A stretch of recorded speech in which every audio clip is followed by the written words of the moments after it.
حضرت مولوی روم قصه میکند، میگوید مورک بر کاغذ دید او قلم، گفت با موری دیگر این راز هم، که عجایب نقش ها آنکیل کرد، گه چه ریحان و چه سوسنزار و ورد. یک مورچک میگه دید در بالای کاغذ قلم رفته و اومده است. بعد بر رفیقش به یک مورچک دیگه گفت که سبحان الله، گفت جورایی این قلم جوانمرگ ببین چقدر قلم هنرمند بوده است، این چی نقش های در بالای خط کشیده است. بعضش رنگی گلی ریحان میتوه نوشته هاش، بعضش مثل سوسنزار میتوه، گلزار میتوه. گفتان مور کسبه است آن پیشور، گفتان مور کسبه است آن پیشور، این قلم در فعل هست یعنی اثر.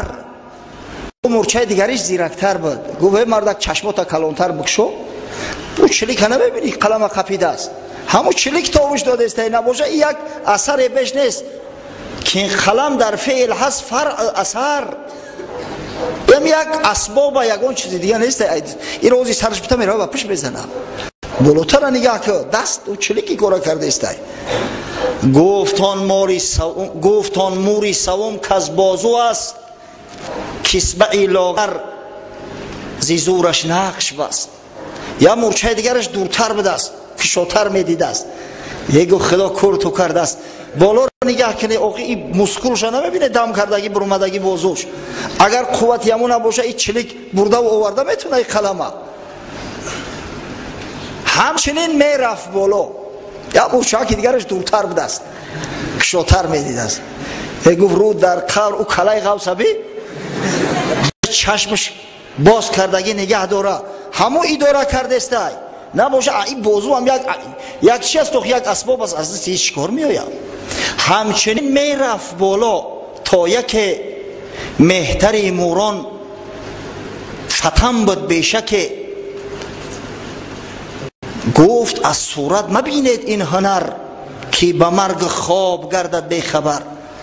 و یک نفر سردار شو بود است، وقتی دعوا و جنجال شو بسیار شد، گفت که شما هم بی سواد جاهله، شما چیز از صورت نبینه. آخه این صورت که از دستش کار می اومد، ببینه خوش میبره، مرده که دستش دراز میشوه، چشمای علش محکم میشون، هش نداره، در بینیش ناس پرکنی ای خوب نمیخیزه. گفت از صورت مبینید این هنر، کو به خواب مرگ گردد بی خبر. این از صورت نیست میگه، صورت آمد چون لباس و چون عصا، صورت آمد چون لباس و چون عصا، جز به عقل و جان نباشد این فتا. همه ای کارا را عقل میکنه، همه ای کارا را جان میکنه که شما دیدش نمیتونه. اگر او انسان خدا عقلش نداده باشه، اگر جانش نداده باشه، هیچ وقت قدرت نداره که نه دست نه سر نه پنجه و نه قلم چیزی را از خود ثبت سازه.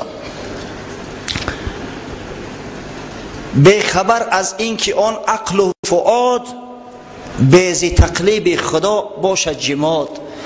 به حضرت مولوی میگه که آخه بیچاره مورچه همین عقل داره، از کجا میفهمه که همون عقل او دانش او قلب به تقلیب پروردگار یک جسم منجمد است، از او هیچ فایده ای نیست. یک دم از وی عنایت برکند، عقل زیرک ابلهی ها میکند. اگر یک ذره به عنایت پروردگار مونه، عقل زیرک ها را ببینه چنان ابلهی های میکنه که دیگه از حساب میبروید. پس همه از جانب پروردگار است.